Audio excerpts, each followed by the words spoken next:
What if I told you that your sexual desire isn't random? It isn't weakness, and it definitely isn't something to be ignored. Your sexual desire is a signal, a mirror, a message from the deepest part of who you are, because desire doesn't come from the body first. It comes from the mind, the identity, the values you live by, and the voids you're trying to fill. Some people chase intensity because they feel numb inside. Some chase control because they feel powerless. Some chase connection because they've been emotionally starving for years. And here's the uncomfortable truth. If you don't understand your desire, it will control you. But the moment you understand it, it can reveal you, discipline you, and elevate you. This isn't about shame. This isn't about suppression. This is about awareness. Because your desire is not the problem. Unexamined desire is. And today, we were going to decode what your desire is really saying about who you are and who you're becoming. Desire is information, not an accident, and every man who ignores it is choosing blindness over awareness. What a man wants sexually is not born in isolation. It is shaped by how he sees himself, how safe he feels in the world, and how much power or purpose he believes he has. From a man's perspective, desire often becomes the most honest language he speaks, especially when he has been taught to suppress emotion, vulnerability, and fear. What he is drawn to reveals what he believes will make him feel whole, strong, or alive. Men are often driven by desire because it offers a temporary sense of identity. When a man doesn't feel respected, seen, or valued, his desire reaches outward to compensate inward emptiness. This is not immaturity. It is unmet psychological need, expressing itself the only way it knows how. Desire becomes a signal flare, pointing directly at what is missing beneath the surface. Women experience this differently, but they observe it clearly. From a woman's perspective, a man's desire reveals whether he seeks connection or conquest, intimacy or validation. Women don't just see what a man wants, they sense why he wants it. His desire communicates his emotional availability, his self-control, and his depth long before he speaks. Desire never lies, even when a man does. Craving is not about pleasure, it is about absence, and every man's strongest urge points directly to what he feels is missing in his life.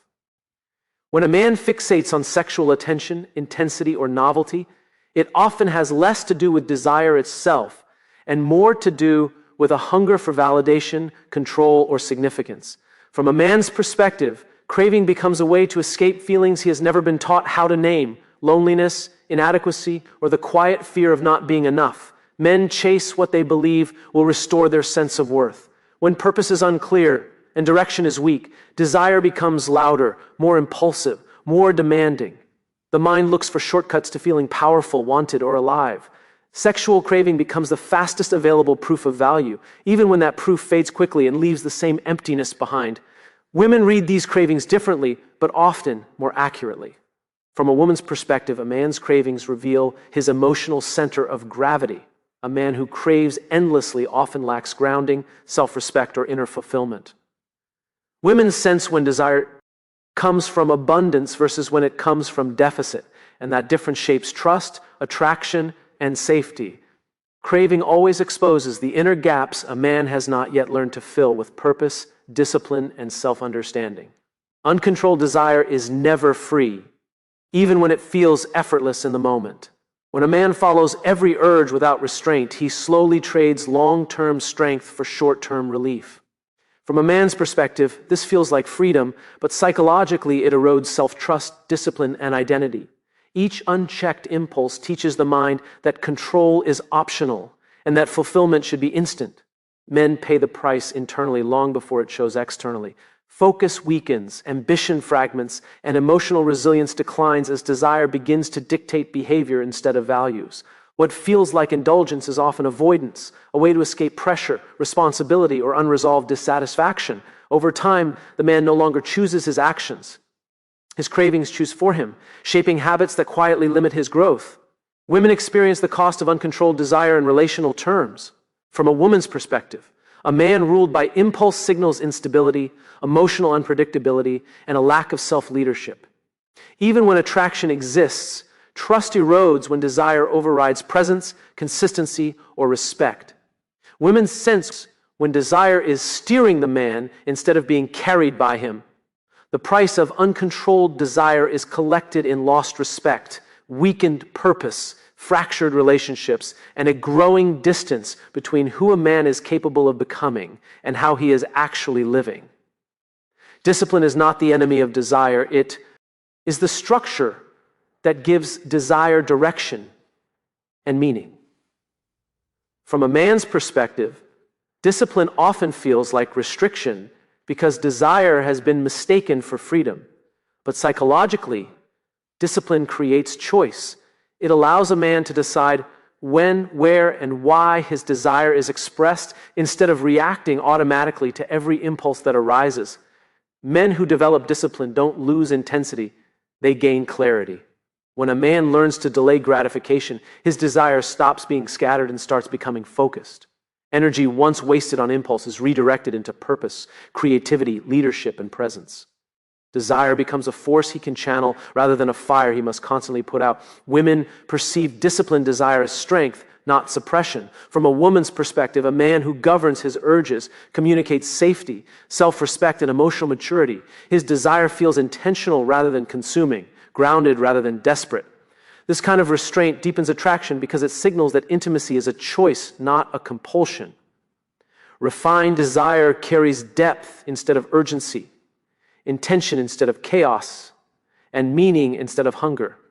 When discipline enters the equation, desire begins to align with values, long-term vision, and identity rather than momentary relief. Strong urges are not flaws in a man's character. They are indicators of compressed energy waiting for direction. From a man's perspective, intense desire often feels disruptive, distracting, or even shameful, especially when it doesn't align with how he thinks he should behave.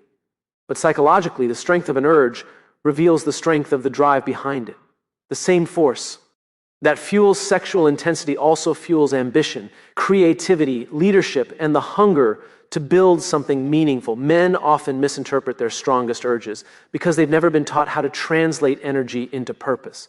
When that energy has no clear mission, it looks for the fastest outlet available. Sexual desire becomes the default channel, not because it is wrong, but because it is accessible. The problem is not the intensity of the urge, but the absence of a higher aim strong enough to absorb it. Women observe this transformation more clearly than men realize. From a woman's perspective, a man's urges hint at his untapped capacity. When desire is raw and unmanaged, it feels overwhelming and unstable. But when that same intensity is anchored to purpose, discipline, and direction, it becomes deeply attractive. Women sense when a man's energy is rising versus when it is leaking. Potential and desire come from the same source. When a man learns to elevate his urges instead of fighting them, the very impulses that once distracted him begin to power his growth, presence, and depth. Mastery is not about suppressing desire. It is about refusing to be ruled by it. From a man's perspective, desire often feels like a force that arrives uninvited and demands action. When it is left unmanaged, it slowly becomes the decision maker, shaping habits, priorities, and identity. Psychologically, a man who does not master his desire begins to outsource his self-control to impulse, trading long-term purpose for short-term relief. A man mastered by desire mistakes reaction for authenticity. He believes following every urge makes him honest, when in reality, it makes him predictable. His energy leaks into distraction, his focus fractures, and his sense of direction weakens. Over time, desire stops serving him and starts steering him, defining what he chases, what he avoids, and how he measures his worth. The man no longer asks what he wants to build, only what will satisfy him now. Women sense this dynamic before it is ever explained. From a woman's perspective, a man who is mastered by desire feels unstable, inconsistent, and emotionally unsafe. Even strong attraction erodes when desire overrides presence, restraint, and intention. Women don't fear a man who has desire, they fear a man who has no authority over it. Mastery signals leadership, reliability, and depth long before words confirm it. True mastery turns desire into a tool rather than a threat. When a man learns to observe his urges without obeying them, he regains authorship over his life. Desire becomes aligned with values, guided by vision, and expressed with intention. The same force that once pulled him off course begins to fuel clarity, confidence, and self-respect.